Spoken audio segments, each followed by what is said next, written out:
ગણેશ મહોત્સવ અંગે યુવક મંડળોની આમોદ તાલુકા પંચાયત સભાખંડમાં બેઠક યોજાઈ। આગામી ગણેશ મહોત્સવને ધ્યાનમાં લઈ Amod police sub inspector Rajendrasinh અસવારના અધ્યક્ષસ્થાને આમોદ તાલુકા પંચાયતના સભાખંડમાં ગણેશ યુવક મંડળોની બેઠક યોજાઈ હતી।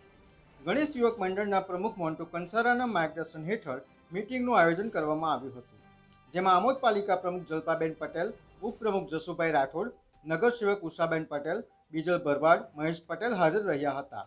આમોદ નગરના 32 જેટલા ગણેશ મંડળના આયોજકો હાજર રહ્યા હતા।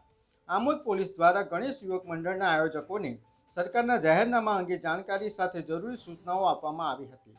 આ ઉપરાંત આમોદ પોલીસે નગરના સાંકડા રસ્તા અને તળાવની બ્યુટિફિકેશનની કામગીરીને લઈને 5 ફૂટથી વધુની ઊંચાઈ ધરાવતી ગણેશ પ્રતિમાને શોભાયાત્રામાં પરવાનગી આપવામાં આવશે નહીંની કડક સૂચના આપી હતી।